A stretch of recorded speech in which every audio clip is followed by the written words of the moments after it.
Life can mess up your plans, which is why I don't bother planning anymore. I used to be big on planning before my divorce. At work, I'd plan for all possible emergencies in my department. I had backup plans ready in case the main ones didn't work. Today, I got a call saying I needed to see my ex-wife. I hadn't seen her in over a year and wasn't keen on it. But since my daughter asked, I had to go. My daughter Sammy was really persistent, so I drove back to town. It took me almost an hour to get through the busy freeways to the city hospital where Sammy had taken her mom. I parked and hoped I wouldn't be there long. At the information desk, I learned my ex-wife, Erica, had been in the hospital for 2 days. A nurse took me to her room but said she was still asleep. "What's wrong with her?" I asked. "Your wife," she started. I interrupted, saying, "Ex-wife, very ex-wife," with a smile. The nurse smiled back, but then looked serious. "Dad, seriously, you aren't flirting with the nurse while Mom's in the hospital, are you?" said my daughter behind me. "Of course not, Sammy," I said. "If I were flirting seriously, I would have at least asked." I glanced at the nurse. "Bonnie," she said. "Ooh, that name suits you," I said. My daughter then pushed me into her mom's room, breaking our smiley moment. The room had 4 beds and was the most depressing place I'd been in, whether in a hospital or anywhere else. "This room is terrible, huh?" she said. I shrugged. "Dad, she's here 'cause she doesn't have health insurance. Darren can't add her to our plan. The only person who could is—" Her voice trailed off. "Sammy, honey, I love you more than anyone. I'd do almost anything for you. But you gotta get that your mom and I are divorced. I did everything the judge said." "But not everything she wanted," Sammy said softly. We stood by the bed, looking at the sleeping woman. "She never wanted a divorce, you know," Sammy said quietly. "She still loves you even now."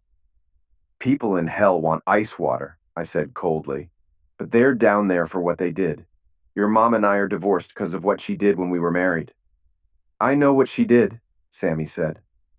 "I was there. But I can't help but feel you two still belong together. She loves you so much, Dad. Look at her, she's falling apart." "Some people don't age well," I said coldly. "Maybe she needs to take care of herself." "She needs her husband," Sammy spat. "She needs love and care. That's why she's wasting away." "You woke me for this?" I said mockingly. "Who's her husband?" "Do you have any compassion?" Sammy asked. "You don't know compassion," I snapped. "I put up with her for years, gave her chances, but she couldn't let go." "Dad, don't you want someone to settle down with and enjoy life for good?" "Been there, done that," I said bitterly. "Thought I had that person. Loved her enough to put my pride aside and try to fix things, even after I found out what she was doing, but she couldn't let it go." "Some women can love 2 men at once," Samantha said. "And some men can handle that," I replied. "But not me. Why am I here anyway?" "I've been here since we brought her," Samantha said. "I needed a break, to go home, shower, change, and to see my husband. Darren sat with her yesterday, but he doesn't like Mom." "He used to until—" I stopped. "3 families almost destroyed because of 2 messed up people," I said. "Maybe they belong together." "Don't you have any compassion?" Samantha asked. "Sometimes I can't find my heart," I snapped. "She tore it out." "Didn't you already get your revenge?" Samantha asked. "You've crushed her spirit. What more do you want?" "I didn't get revenge," I said. "I walked away." "I still don't understand," Samantha said. "You're not the type to walk away. There's so much I don't get in these 2 years since the divorce." "Like what?" I asked. "We split everything except the house." "It just didn't make sense," she said. "Mom didn't want any of that stuff. She just wanted you. And it just seemed like you guys should have had way more money than you actually did." "Your mom's lawyer went over all of our finances," I shrugged. "So, Dad, then why are you driving a customized Mustang that my husband claims cost at least $50,000 when Mom can't even afford a car?" she asked. "Maybe my credit is better," I said. "Anyway, I'll sit here and play games on my iPad while she sleeps for a few hours. I'll give you a break, honey. Hopefully she won't wake up. If she does, I'll call you immediately. What's wrong with her anyway?" "Dad, Mom has been diagnosed with severe depression symptoms. She's actually on medication for it. For some reason, she took all of her pills at once. We had to have her stomach pumped. She also hasn't been eating the way she should, and she's been drinking too much alcohol. She's exhausted and dehydrated, and we still don't know whether she took all of the pills by accident or if she was trying something," said Sammy. "So the chances are she probably won't even wake up, right?" I asked, smiling. "Right," said Sammy. "But Dad, if she does, please be nice to her for me." "Okay, Sammy," I said. My daughter kissed me on the cheek and left the room. I sat down in the chair next to the bed and got out my iPad. I started out opening the book I was reading, but quickly lost track of the book as my thoughts wandered back to 2 years ago when this had all started. We do strange things for our kids. When Sammy was little, she liked making odd mixes of candy. I love her so much, so I'd eat whatever she made and say it was great. Once she invited us over for dinner. It was nice. But Samantha still couldn't cook. The roast was super dry. Darren kept refilling my drink, probably knowing the roast wasn't good. Luckily, I don't drink much, or I'd have been drunk. It was nice spending time with family. I hung out with Samantha's son, John, named after me. He was adorable and could do no wrong in my eyes. The highlight was when Sam and Darren told us she was pregnant again. "Darren, what are you doing to my daughter?" I joked. We discussed the usual topics when our kids are expecting. We all like the name Elizabeth if it's a girl, after Darren's mom. I suggested Peter for a boy, after Darren's dad, which he liked. Then things took a turn. "You already have a grandkid named after you," Erica said.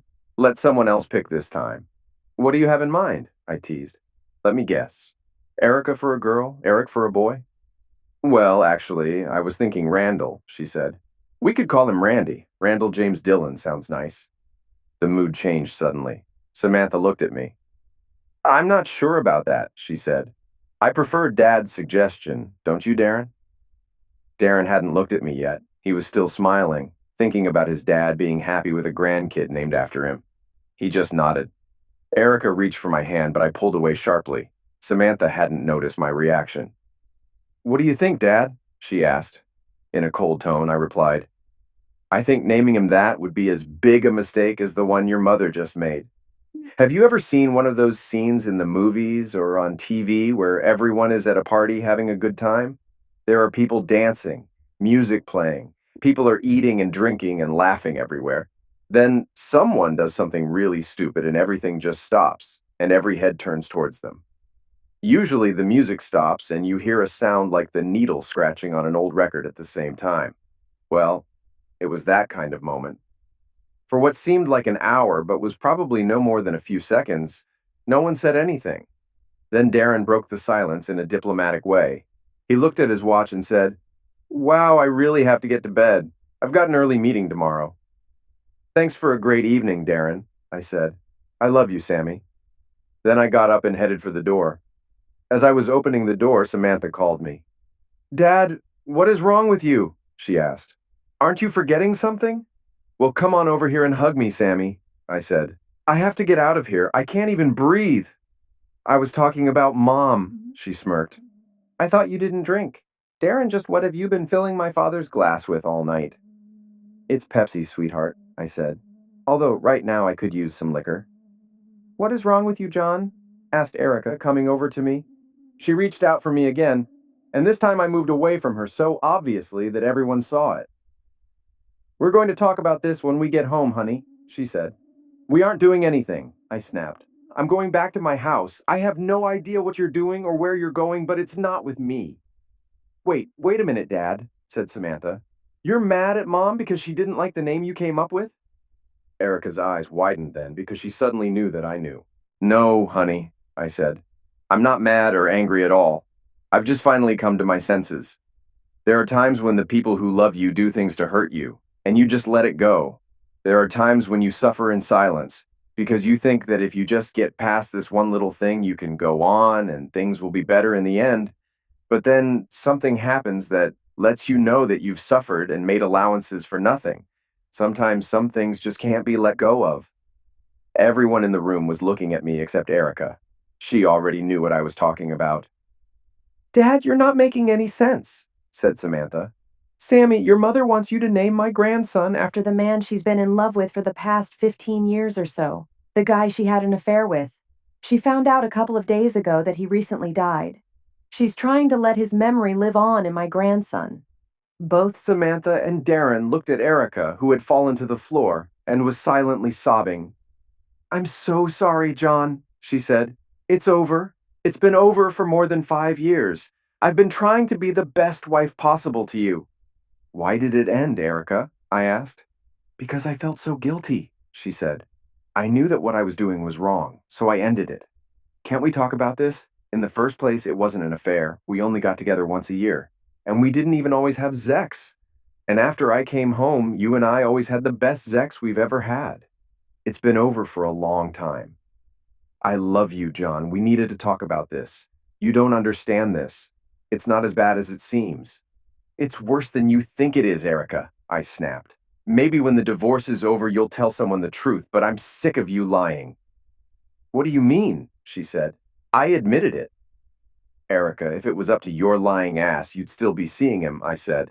I told you I ended it, she snapped. And you're lying again, I said. I ended it. You, what? She asked. I went to Boston and met him 5 years ago, I said. I beat the crap out of him. He was in the hospital before your pitiful cheating witch was off of the plane. I took his phone and I got all of your texts. I'll probably be using them as evidence. I also told him who I was and let him know that the next time he came anywhere near you would be his last day on the planet. I told him that I'd also let his wife know about the two of you. I told him that if he ever tried to contact you for any reason, even just plain friendship, I'd be back. So you didn't end anything, Erica. I did. John, I'm sorry, she said. I was wrong. I was confused. It was a mistake. I'm sorry too, Erica, I said. I was wrong too. I was confused too. I made a mistake too. I was wrong to try to save this messed up marriage. I did it for Sammy, though. I didn't want her to have to deal with us splitting up until she was out on her own. I was confused too. You see, I thought that maybe in time, since I loved you so much, that we could get past this. I made a mistake. Instead of ending this sham then, I really tried to make it work. But at least you were right, honey. You did end something. From the first second that you uttered his name tonight, you ended our marriage. I walked right out of the house, got into my car, and drove away. I spent a long time that night just driving around.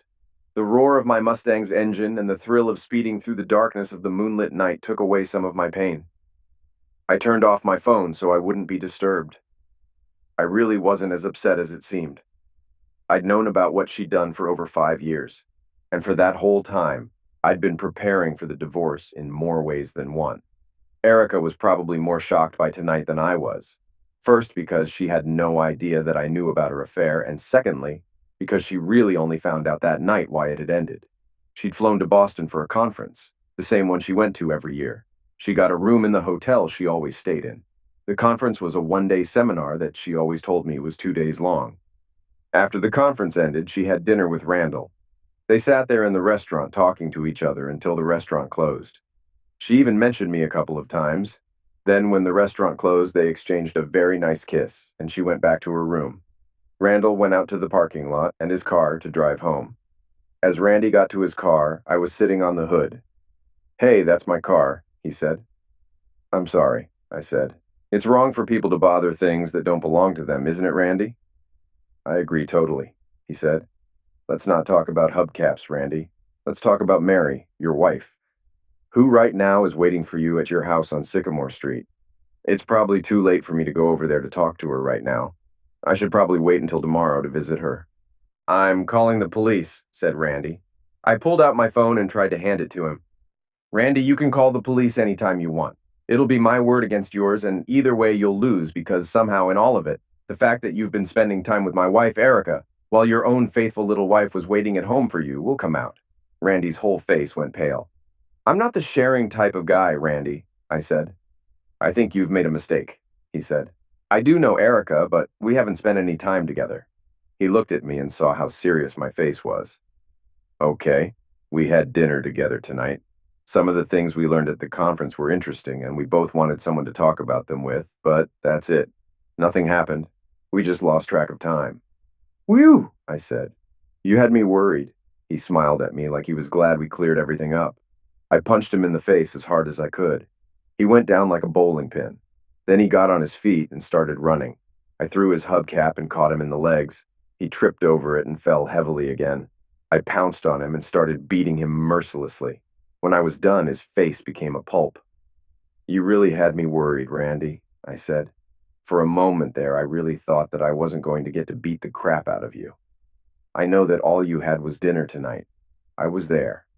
What about last year, or the year before? How long has this been going on? Maybe 15 or 20 years, he sputtered through his busted lips. It's over, Randy, I said. He nodded quickly. If you so much as say her name ever again, I'll end your marriage and your life. Are we clear? He nodded again. Don't visit her, I said. Don't write her or even call her. There will be no further warnings. I got it, he said. Randy, the next time we talk won't be this pleasant, I said. Apparently, it worked. When I got back home, Erica was her usual after the conference self. She tried to kill me with lovemaking, but I just didn't go for it. Usually, after she came back from the conference, we'd go off on vacation somewhere together. That year, I pretended to be too busy to get away.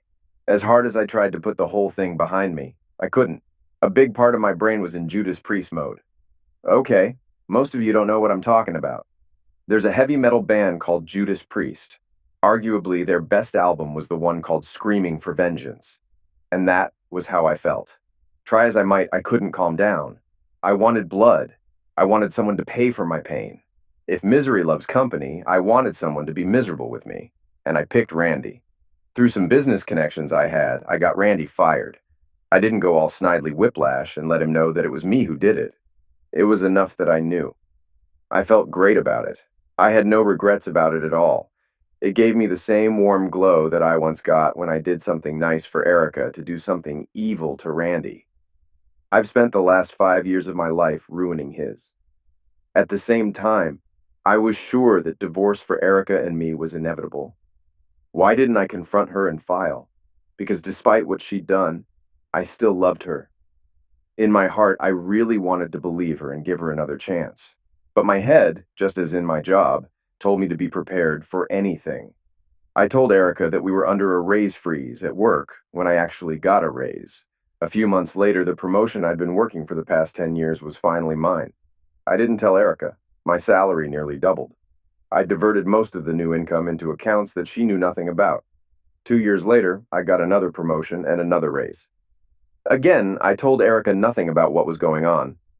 The reason behind all of this deception was that, in the case of our divorce, she'd have no idea about my actual income. She'd really believe that I was still making 40 grand a year. So that's what our divorce would be based on. My boss had been absolutely raped in his divorce, so he saw no problems in helping me. Officially, on the books, I was listed as a mid-level manager.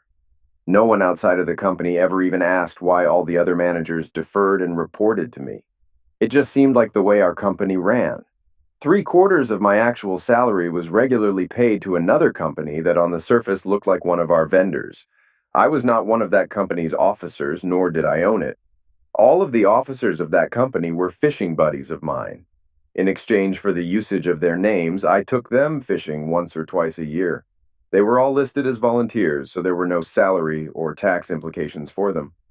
The money from that company went directly into my offshore account, so there was no tracing it after that. There were a couple of times that I did withdraw some of the money. Once was after Samantha and Darren got married. I put a large down payment on their house to start them out in their marriage without a lot of financial stress. I didn't buy the house for them outright, but I put enough down that their regular mortgage payments were under $100 a month. The other time was to buy Sam and Darren a second car since they both worked, and their jobs weren't in the same part of town. It just made things easier for them. Again, even in giving the kids their gifts, I had to be careful. The way I managed to give them their house and the second car actually worked in my favor and allowed me to give Erica even less money. The money for their house supposedly came from me pulling it out of my retirement package. That meant that in the case of a divorce, I'd have next to nothing in my retirement account for Erica to get her greedy, cheating hands on. To get the money for the car, I ostensibly took out a loan, which even further lowered my disposable income so I'd be able to give Erica even less. One of the great things about my situation was that Randall worked in manufacturing. He specialized in inspecting castings. My company was also manufacturing based. We owned a lot of direct-to-factory manufacturing concerns all across the country. I had a PI friend who lived in Boston. I had him regularly check on Randy. Every time he got a job, I'd talk to one of our account execs. If we had an account with the company Randy worked for, one of my friends had lunch with someone who worked there, and Randy got fired.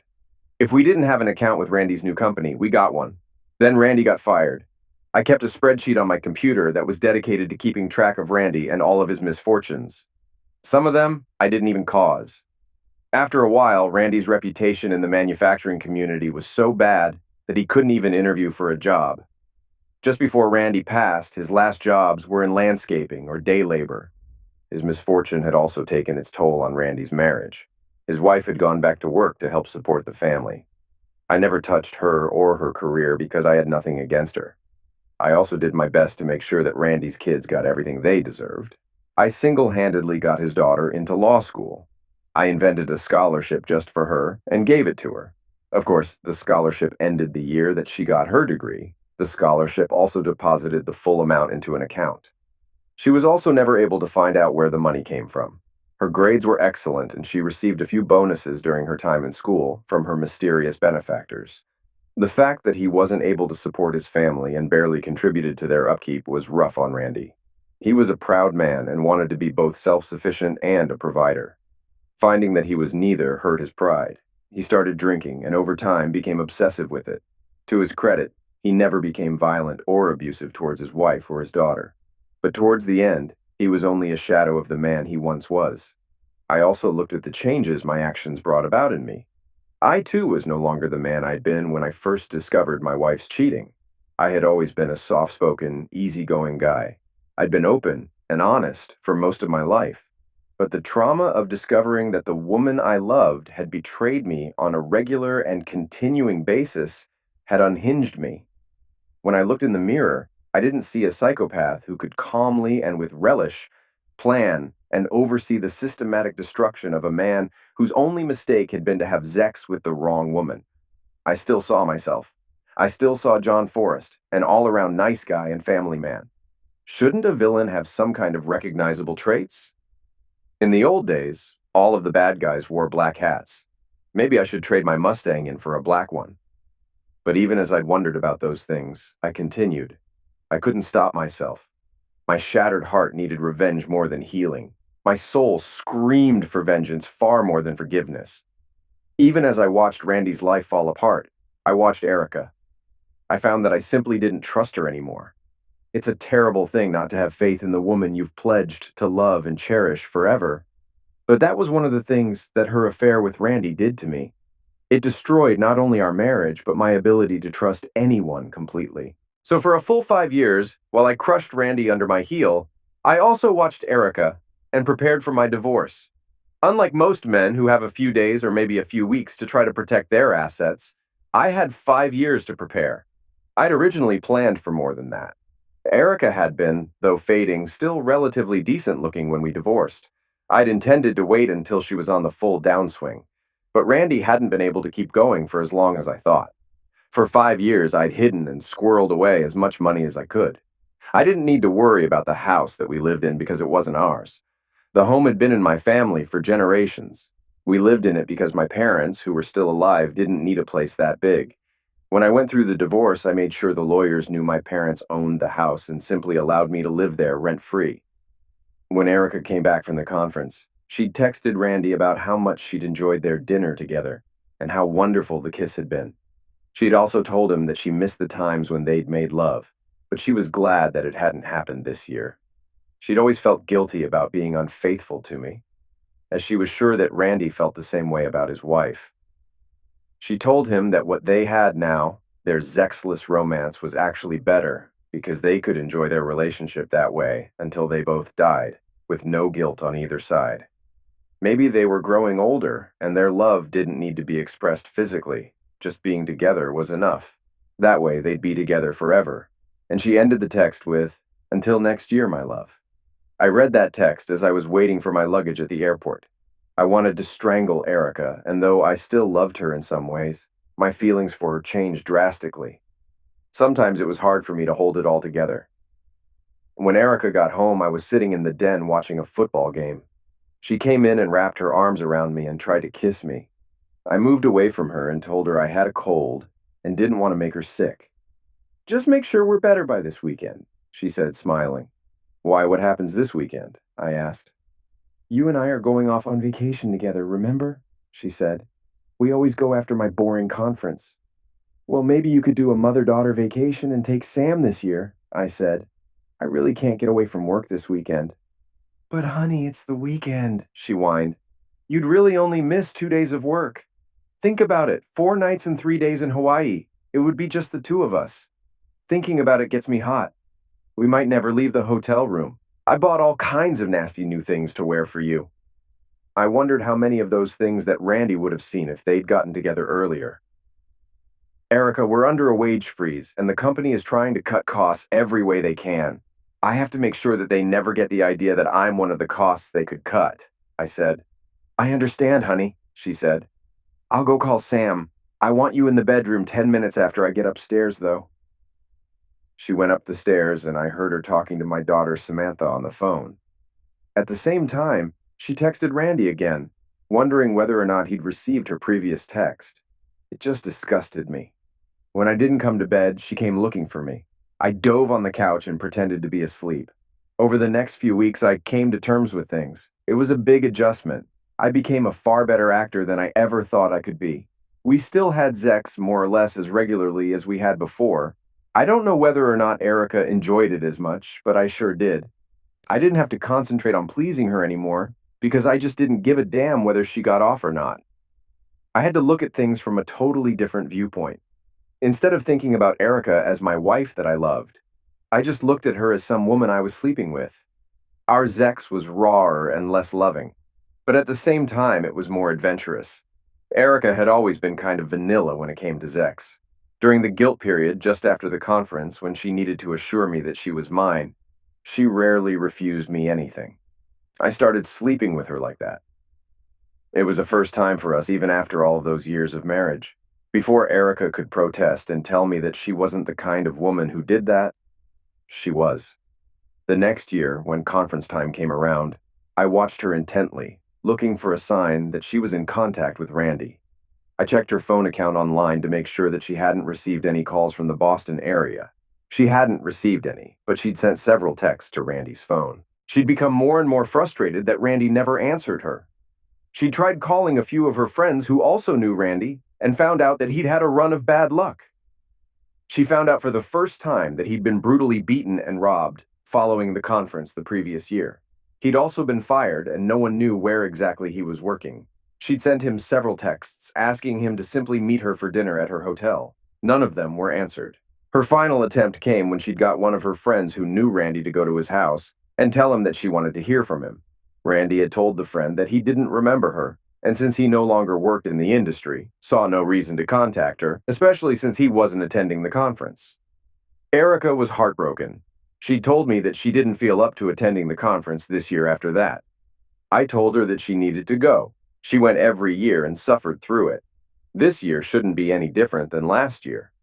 What's different? I asked her point blank, even though I already knew. My flight landed 2 hours after hers did. I watched her the whole day and almost blew it. Erica didn't even stay the night. She flew back home at the end of the day. While she was heading for the airport, I called her and told her how much I missed her. I told her that I had to go out of town for the evening, but it didn't really matter since she'd be at her conference. She told me that she couldn't stand us being apart and she was flying home early. I guess I'd expected her to try to hook up with another guy, but she didn't. She just went to the lectures and the expo, and as soon as it was over, she flew home. The following year, she tried to get me to go to the conference with her so she could show me how boring it was. After that, she simply stopped going.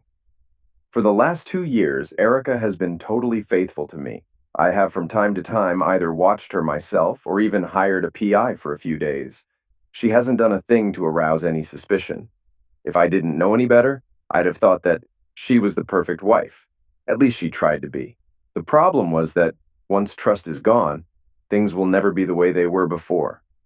So when we sat out on our deck and relaxed in our big swing together, I always wondered if she was thinking about Randy and how their love would last until one of them died.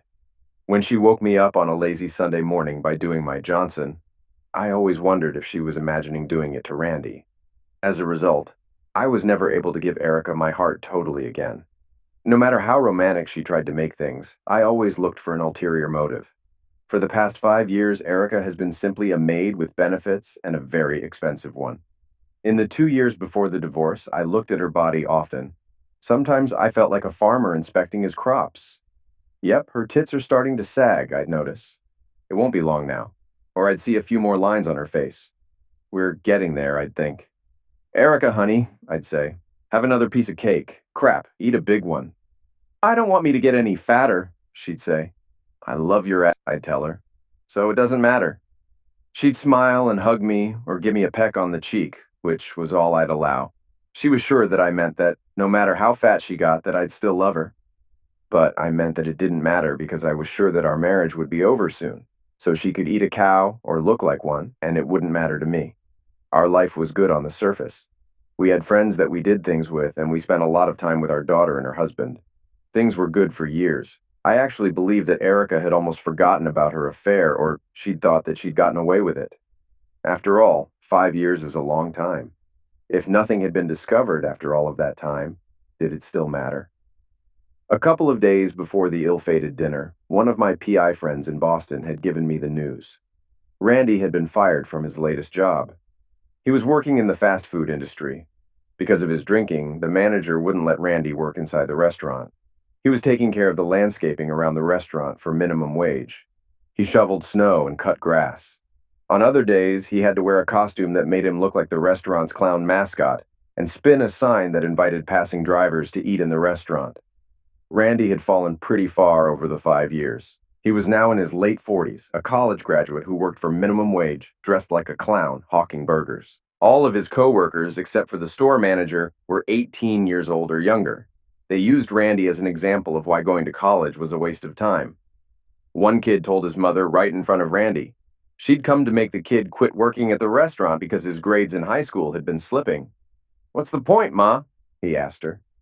"Even if I graduate and you and Pop spend hundreds of thousands of dollars on me going to college like Randy's parents probably did back in the last century, how do we know that I won't end up back here in that clown suit?"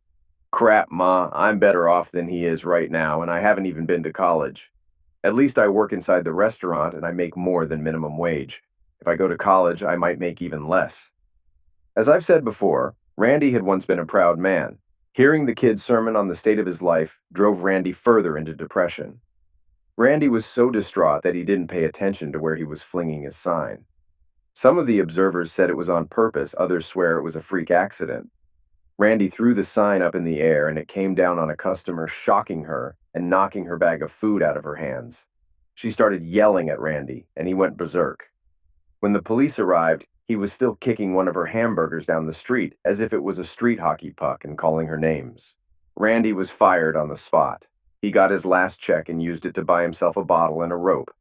He went home, and before he started drinking, he used his college degree one last time. His degree was in manufacturing technology. He manufactured the best noose he could, and climbed up onto the edge of a chair and started drinking with the noose around his neck. As he drank, he thought about all of the joys and mistakes in his life. He thought about his career and its downward spiral. He thought about his daughter and how she no longer respected him. He thought about his wife and how they'd once been a couple that everyone they knew envied. Now she barely tolerated him, and they slept in separate bedrooms. It hadn't been the changes in Randy's career that had doomed his marriage. It had been the way he handled each successive failure. They'd just been pulling further and further apart over the years.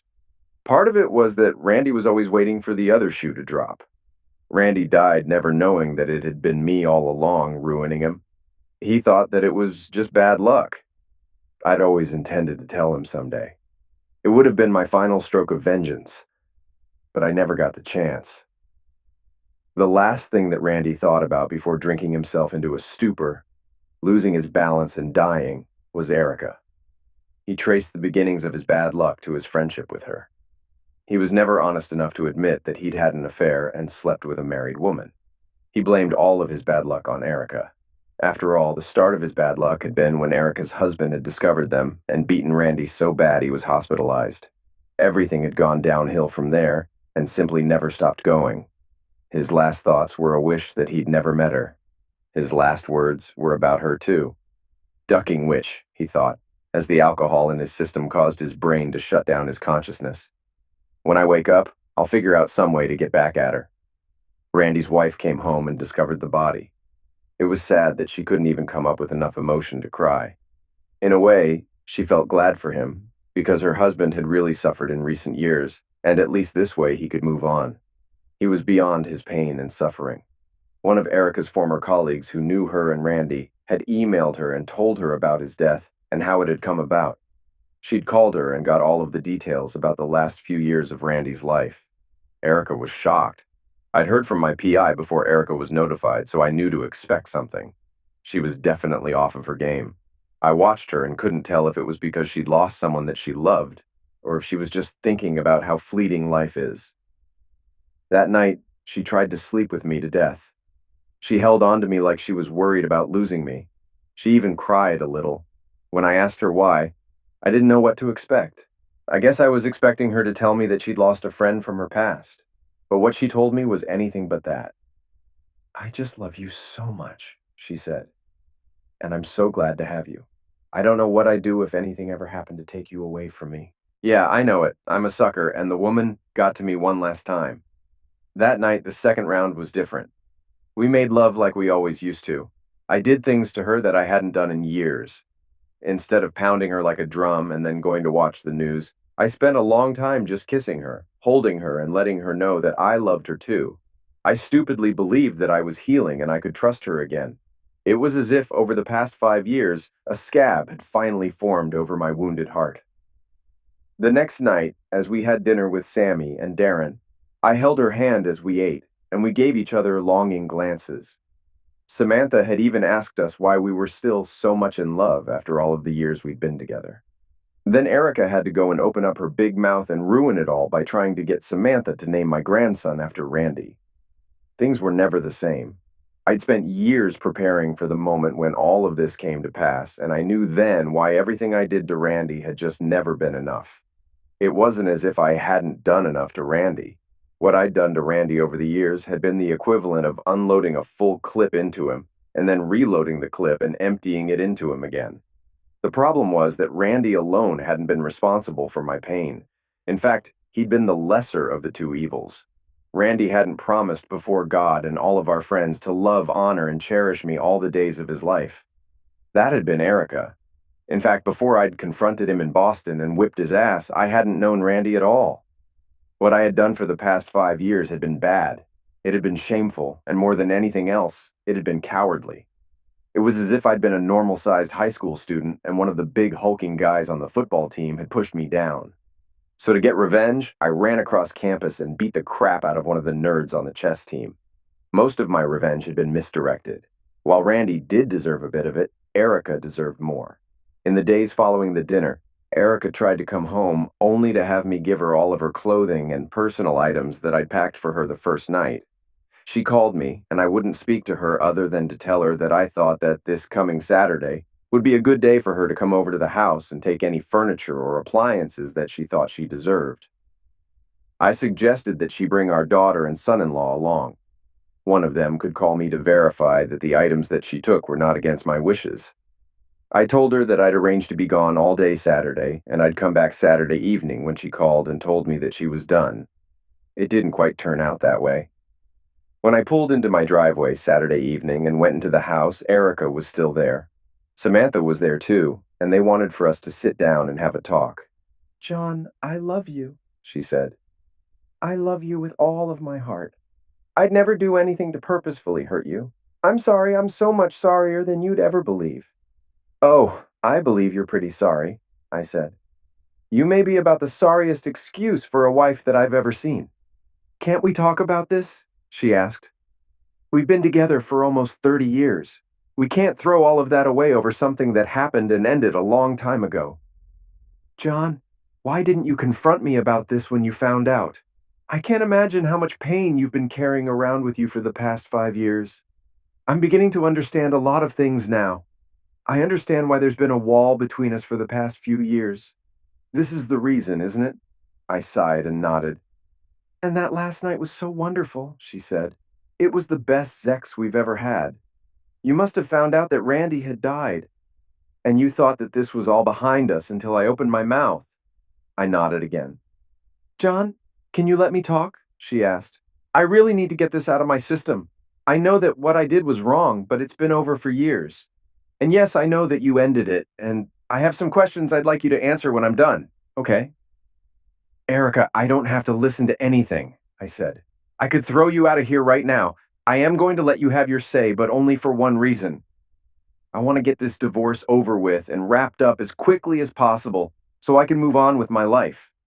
If I listen to you now, you'll have had your say, so you won't be able to go to the courts and tell them that I never gave you a chance to talk about things. So start talking.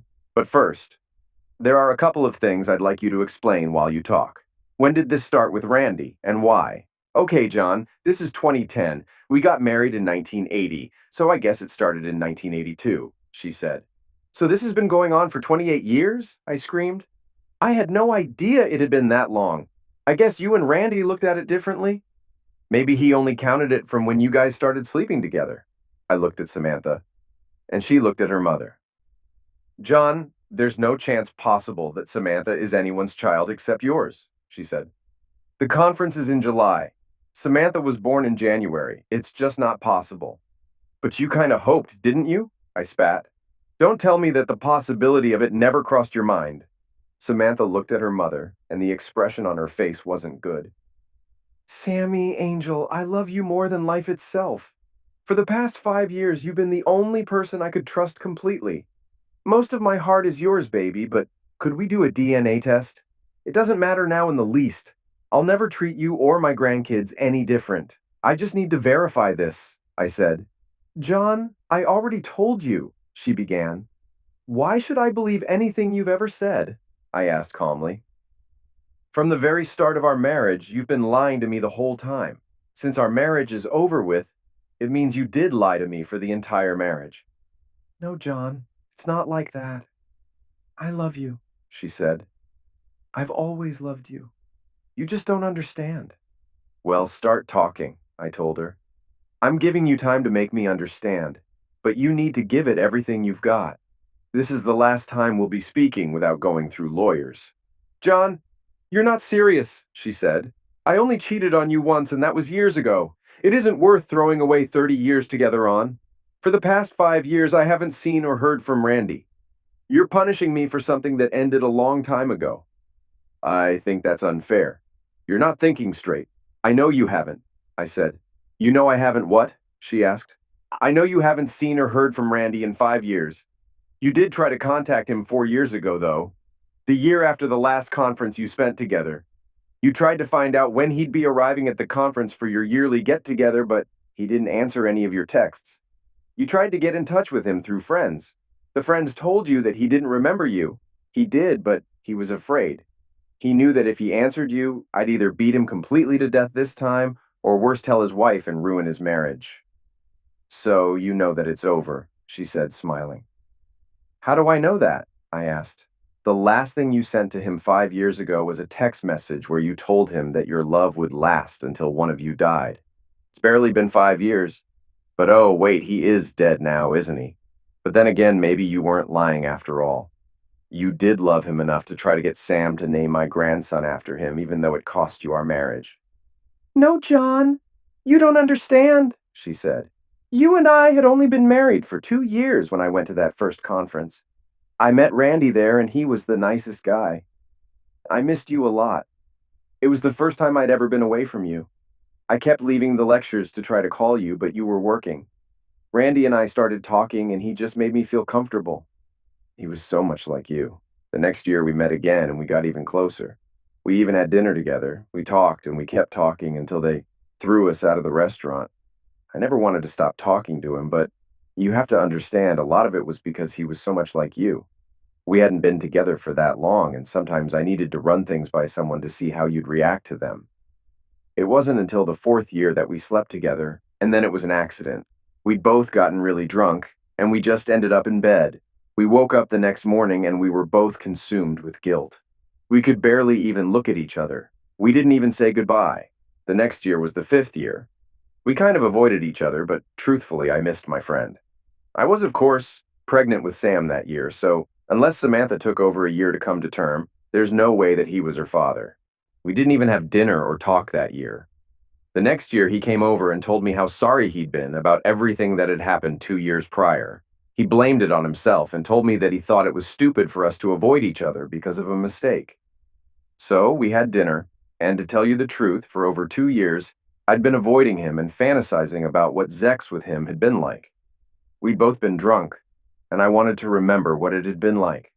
So at that point, it had been 6 years, and we'd only slept together once. And then, it had been a drunken thing. That year, dinner was all that happened. The following year again, nothing happened, but there was this weird tension between us. It had started to seem like we only went to the conferences to see each other. Year 8, just to break that tension, we had sex. I feel the most guilt about that one. For the past 3 years, I'd been avoiding him and fantasizing about what sex with Randy would be like. It was awful. It was worse than awful. And it was boring. You already know that sex isn't really about size, but Randy's equipment was not really your equal in terms of dimensions. And worse than that, I guess Randy had been with his wife for a very long time, and he knew exactly the kinds of things she liked. However, they weren't the same things that I like. I realized then that I'd made a terrible mistake. The next year, I avoided Randy again. I don't mean that I didn't have dinner with him or just didn't have sex with him. I didn't even speak to him. I basically hid. I did go over to him towards the end and pretend that I'd just run into him after looking for him for a long time. I asked him a lot of questions about his wife, and then left. The year after that, John, we'd been going to that conference for 10 years. Randy was waiting for me at the airport. He kept telling me about how special that year was. We'd been friends, as he called it, for 10 years. It was like our anniversary or something. I ended up giving him a mercy sleep and suffering through it because I didn't want to hurt his feelings. He really was a nice guy. Yeah, I said. So nice that sleeping with him was worth more than your own marriage. John, you have to understand. He really was a lot like you. And I didn't want to hurt his feelings. Plus, it only happened once a year. There was nothing wild or strange about it. It was like old people's ex. On the other hand, look at what you and I do. There was no comparison. Randy wasn't experimental. It was like romantic sex without the romance. I've never given him a BJ, and he's only been in one place, if you know what I mean. Erica, you don't understand this either, I said. You and I started getting experimental after I found out about you. Think about it. I let you give me BJ, but I don't do you anymore. I'm not sticking my mouth anywhere that Randy's been. And I started sleeping with you because I wanted to have something that Randy hadn't had, but also because, in a way, I wanted to hurt you and make you do something that you didn't want to do. Until a few nights ago, the time that you just said was the best sex we ever had, you and I haven't made love either. There hasn't been any romance because on my part, I was just sleeping with you like I'd do a hoe. You were just there and you were available. Her face fell a little bit then. So for the next few years, I'd just survived it. I knew that every year I'd look forward to being with Randy at the conference. He was a great friend, and though I dreaded it, I knew that I'd have to endure having sex with him at the end. A few years after that, I started making up excuses. One year I was on my period, the next year I put up with it. The following year I claimed that I had a yeast infection. The year after that I was on the rag again, so I went about 3 years without having to sleep with him. Then we'd do it and I'd skip a few years. The year that it ended, we hadn't slept together in 4 or 5 years. He always talked about it like he really loved having sex with me, but it was like pulling teeth for me. But he was my friend. He liked hearing how much I cared for him. We often told each other we loved each other. I never really felt or meant any of that. I just didn't want to hurt him. So, you chose to hurt me instead, I snapped. John, how were you hurt? She asked. It had gone on for over 20 years when you found out. In that same 20 years, you and I probably had sex literally over 2,000 times, and I loved them all. In total, I had sex with Randy maybe 8 times at the very max, and hated every time that I can even remember. If it had been a case where I put Randy ahead of you, I could understand it. But that never happened. If it had been a case where I gave you sloppy seconds or did something to embarrass you, I could understand it. But that never happened. I love you too much for that. This was a once-a-year thing that happened so far away from where we live that no one who knows us would have been in the vicinity. So there's no way that you've been embarrassed by this. And even the year that you beat poor Randy up and ended it, it was already ending on its own. Since you know about my text to him, you probably also know that we had spoken at dinner about how much better things were that we weren't having sex, just enjoying each other's company. That relationship would have ended on its own soon anyway. I was never going to have sex with him again. That was what I meant by we were better without the guilt. I was just trying to let him down easily. I figured that the relationship would naturally drift apart without me having to hurt his feelings. John, you have to believe me. I love you. I love only you. Whatever I did with Randy was just a stupid mistake that I made a long time ago, and I didn't know how to get out of it. You and I have so much more history, love, and life together. Please don't throw it all away. I sat back and looked at her, trying to process everything she'd said. The anger inside me was still boiling, but I could see the pain and sincerity in her eyes. This was the woman I'd loved for decades, the mother of my child, my partner in life, but the betrayal cut so deep. I understand, Erica, I said slowly. I understand that you made a mistake and that you regret it, but the fact remains that you betrayed me. You betrayed us. Every time you met with him, every time you said you loved him, you took something away from us. You destroyed my trust, my faith in you, in our marriage. And while I can see that you're sorry, and maybe even understand why you did what you did, I don't think I can ever get past it. Tears streamed down her face as she listened. John, please, she whispered. I will do anything to make this right. Anything. Just give us another chance. We can go to counseling. We can work through this. Please don't end our marriage over something that's been over for so long. I shook my head. It's not just the affair, Erica. It's the lies, the deception. For 28 years, you've kept this from me. For 28 years, you've allowed me to believe that our marriage was something it wasn't. You took away my ability to make an informed decision about my own life, about whether or not I wanted to stay with someone who could do that to me. You robbed me of that choice. She sobbed uncontrollably, and Samantha reached out to comfort her. Dad, please, Samantha said. Mom has made mistakes, but she's trying to make it right. Can't you at least try to work through this? For me, for the grandkids. I looked at my daughter, the pain in her eyes mirroring my own. Sammy, I love you. I love you more than anything. But this isn't something I can just forgive and forget.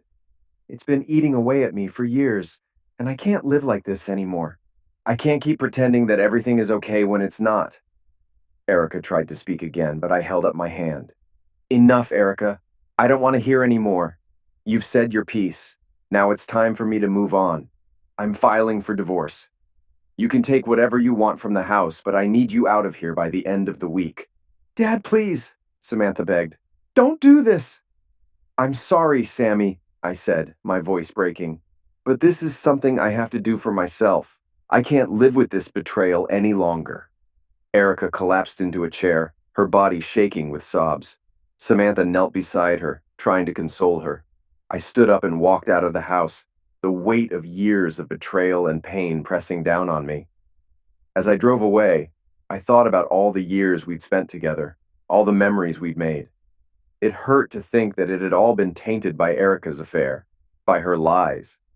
But I knew that staying with her would only prolong the pain. I needed to find a way to heal, to move forward with my life.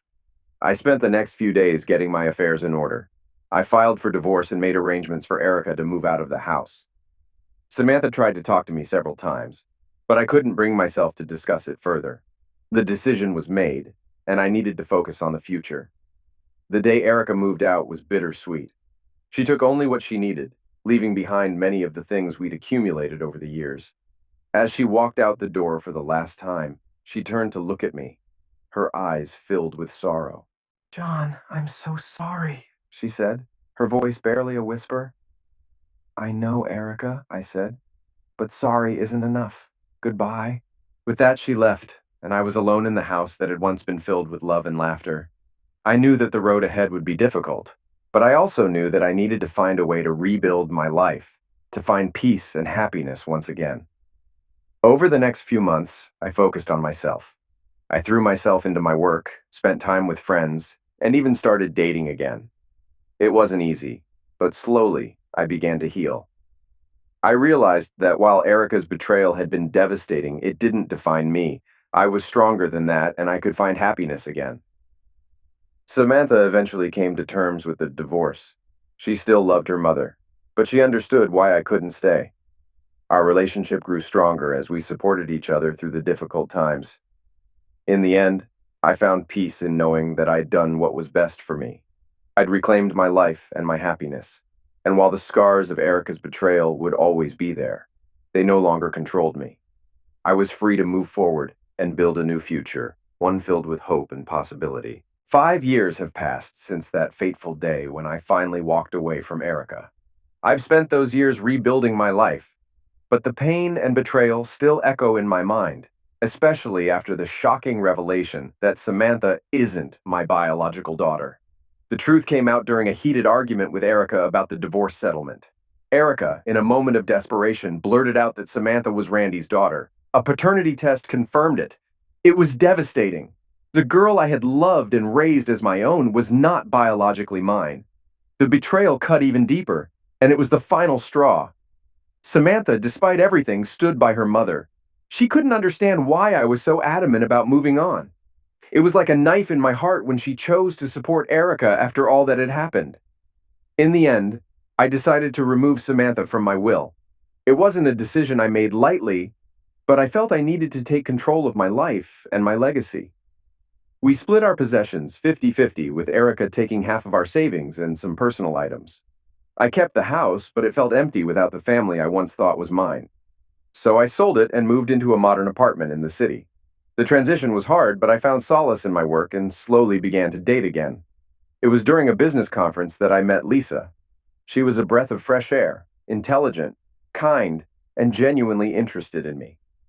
Lisa had her own successful career as a marketing executive, and her life story was refreshingly free of the complications that had marred mine. She had been married once before, but her husband passed away in a tragic accident. Despite her loss, she remained optimistic and full of life. We started dating, and for the first time in years, I felt alive again. Lisa had a way of making me forget the past and focus on the present.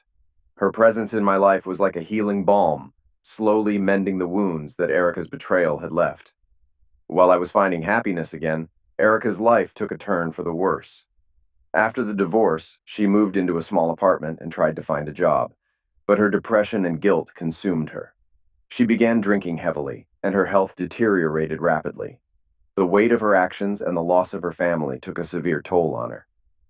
Erica's attempts to reconnect with Samantha were met with limited success. Samantha, though supportive of her mother, couldn't fully understand the depth of her mother's actions. The strain between them grew, and Erica felt increasingly isolated. She tried to find solace in alcohol, but it only pushed her further down the spiral. Eventually, Erica lost her job and ended up on welfare. Her once vibrant appearance faded as she battled her demons alone. I heard from mutual friends that she had been hospitalized several times due to alcohol poisoning and severe depression. It was heartbreaking to hear, but I couldn't bring myself to reach out. The woman I once loved had destroyed too much of my life, and I needed to protect my newfound happiness. Samantha, despite her efforts to help, couldn't save her mother from herself. She had her own family to care for, and the burden of her mother's decline weighed heavily on her. The rift between us remained, but I found peace in knowing that I had done what was best for me. Lisa and I got married last year. Our wedding was small and intimate, attended by close friends and family. It was a day filled with love and hope for the future. Lisa's presence in my life has been a constant source of strength and joy. We've built a new life together, one free from the shadows of the past. Looking back, I realized that the years of pain and betrayal were a necessary journey to bring me to this point. I've learned that forgiveness isn't always about the other person. It's about freeing yourself from the chains of the past. While I may never fully forgive Erica or forget what she did, I've found a way to move forward and embrace the happiness I deserve. Erica's downward spiral is a tragic reminder of the consequences of betrayal and the importance of honesty in relationships. As for Samantha, I hope that one day we can rebuild our relationship. But for now, I focus on the life I have with Lisa, grateful for the second chance at happiness that life has given me.